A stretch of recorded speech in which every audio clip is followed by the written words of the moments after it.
आजच्या शाळेचा डबा अजिबात फॅन्सी बिन्सी नाही आहे, आपले रेग्युलर पदार्थ आहेत. मऊ मऊ मोकळा मोकळा असा वेज उपमा, जो चवीला खूप भारी लागतो. माझी एक वेगळी पद्धत शेअर करते आणि सोबत बटाट्याच्या काचऱ्या आणि चपाती. तर बटाट्याच्या काचऱ्या मी आत्तापर्यंत कधीच शेअर केलेल्या नाही आहेत, शाळेच्या डब्यामध्ये करणार आहोत. ही सिरीज जर तुम्हाला अशीच कंटिन्यू करायची तर पटकन लाईक करा आणि चॅनलला सबस्क्राईब करा. नमस्कार, सरिताच्या स्वयंपाकघरात म्हणजेच आपल्या सरिताज किचनच्या शाळेच्या डब्याच्या 11व्या एपिसोडमध्ये आजचा मेनू एकदम साधा सोपा आहे, काही सुद्धा फॅन्सी नाहीये. मस्त बटाट्याच्या काचऱ्या आणि शेवयाचा उपमा.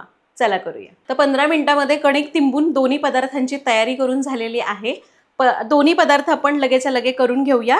तर आपण बटाट्याच्या चकत्या करतोय. तर बटाट्याच्या चकत्या करताना काही जण अख्खे गोल चकत्या तशाच ठेवतात, काही जण साल काढून करतात. मी साल न काढता अशा थोड्या जाडसर चकत्या केलेल्या आहेत. चकत्या कधी खूप पातळ करायच्या नाही, तर त्या अशा चिवट चिवट होतात, लगेच करपतात. त्यामुळे थोड्या जाड ठेवायच्या. साल काढून किंवा सालासहित कशाही करू शकता. तर तयारी झालेलीच आहे. पहिल्यांदा बटाटा फोडणी देऊ. तर पहिल्यांदा आपण कढई गरम करायला ठेवूया. कढई गरम झाली, यामध्ये घेऊया 2 चमचे तेल.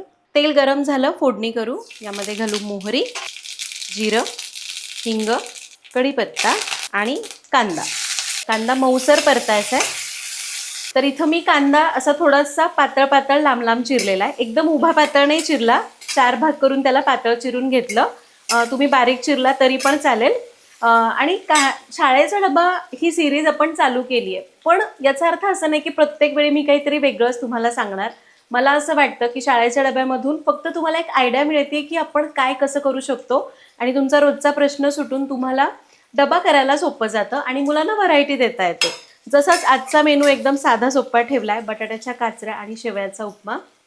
तुमच्या लिस्टमध्ये किंवा शाळेच्या डब्याची सिरीज जर तुम्ही बघितली, संपूर्ण सगळे व्हिडिओज बघितले आणि ती लिस्ट तुम्ही जर तयार करून ठेवली ना तुमच्यापाशी, तर तुम्हाला रोजच्या डब्याला उठून काय करायचं हा प्रश्न पडणार नाही. आणि मला वाटतं की प्रत्येक वेळी फॅन्सी मेनूज कशाला पाहिजे, आपण आहे ते सुद्धा मुलांना देऊ शकतो, त्याची सुद्धा सवय लागली पाहिजे, बरोबर. कारण आपणच मुलांना असं वेगवेगळं काहीतरी करून द्यायचं आणि परत मग रेग्युलर पदार्थ नाही खाल्ले की मग आपल्यालाच त्याचा त्रास होतो.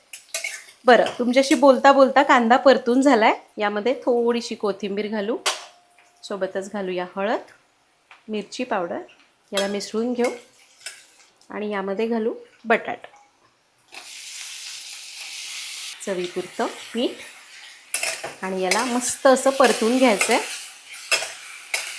तर बटाट्याच्या काचऱ्या करताना शक्यतो फक्त लाल मिरची पावडरच वापरली जाते, हळद आणि मिरची पावडर. पण कधी कधी ना मी मध्येच कांदा लसूण मसाला एखाद्या वेळी घालते थोडासा, कधी गरम मसाला घालते, कधी गोडा मसाला घालून करते. असं थोडं थोडं वेगळे बदल करून केले की मुलांना पण थोडीशी चव मिळते. पण डब्याला द्यायचं असेल तर मी शक्यतो मिरची पावडरच घालते. तर हे बघा, बटाटा आपला मस्त परतून झालाय, रंग सुरेख आलाय. यावर ठेवूया झाकण आणि याला एक 5 ते 7 मिनिटांची वाफ काढायची. बटाटा शिजायला तेवढा वेळ पुरेसा होतो. फक्त मध्ये मध्ये 1-2 वेळा हलवून घ्यायचं, म्हणजे तो सगळीकडनं एकसारखा शिजेल. तुम्हाला अगदीच वाटलं की करपायला लागलाय तर थोडासा पाण्याचा हबका मारू शकता, पण असं खूप पाणी घालू नका, नाहीतर मग चव जाते. 5-7 मिनिटं वाफ देऊया. आणि 5 ते 7 मिनिट म्हणता म्हणता 7-8 मिनिट झालेले आहेत. हा बटाटा जरा शिजायला वेळ घेतला. बघूया, मस्त झाला, दाखवते. हे बघा, मस्त रंग आलाय, बटाटा छान शिजलेला आहे. मी अगदी थोडासा मध्ये पाण्याचा एक हबका मारला होता, बटाटा शिजत नव्हता म्हणून. कोथिंबीर घालूया आणि गॅस बंद करूया. आपला मस्त बटाट्याच्या काचऱ्या तयार आहेत. काचऱ्या तयार झालेल्या आहेत. शेवयाच्या उपमाची तयारी झालेली आहे, तो पण लगोलग करून घेऊ. तर आता शेवईच्या उपम्यासाठी कढई तापायला ठेवूया. इथं मी उपमा काय करणार आहे, शेवई तुपात भाजते आणि त्यानंतर फोडणी मी तेलात करते. तुम्ही हवं तर दोन्ही तुपात करा, तेलात करा, जसं आवडतं तसं. तर कढईमध्ये घेऊया 2 चमचे साजूक तूप किंवा तेल. तर तूप गरम झालं, पहिल्यांदा आपण यामध्ये घालूया शेंगदाणे आणि चिमूटभर मीठ. याला थोडंसं तळून काढूया. शेंगदाणे तळत आले, आता काजूच्या पाकळ्या घालू आणि याला हे तळून घेऊ. आणि हे बघा, हे तळून झालंय. तेलातनं किंवा तुपातनं काढून घेऊया. आता उरलेल्या तुपामध्ये 1 वाटी शेवया घातलीये. या शेवया आपल्याला मंद आचेवर छान भाजायच्यात. आता हा रंग बघा असा पिवळसर आहे की नाही, थोड्या पांढरट होईपर्यंत भाजायच्या. तर शेवई घरी केलेली असो किंवा रेडीमेड आणलेली असो, ती थोडीशी तुपावर तेलावर भाजून घेतली की वरून असा छान तेलाचा एक लेअर त्याच्यावर येतो आणि शेवई जेव्हा आपण पाणी घालतो ना त्यावेळी अशी चिक्क गच्च होत नाही, छान मोकळी व्हायला मदत होते. त्यामुळे आधी तेलावर किंवा तुपावर थोडीशी भाजून घ्यायची. हे बघा शेवई छान भाजली आहे, 3-4 मिनटं लागले. काढून घेऊया. शेवई काढली. आता त्याच कढईमध्ये 1 चमचा तेल घेऊया. तेल तापलं की फोडणी करू. अर्धा चमचा मोहरी, मोहरी तडतडली, पाव चमचा जिरं, पाव चमचा हिंग, कढीपत्ता आणि 1 बारीक चिरलेला कांदा.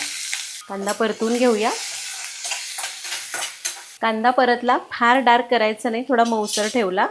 आता यामध्ये घालूया टोमॅटो, 1 बारीक चिरलेला टोमॅटो, थोडंसं चिरलेलं गाजर आणि थोडीशी बारीक चिरलेली शिमला मिरची. किंचित मीठ मी घालते भाज्यांपुरतं आणि यांना छान परतून घेऊया.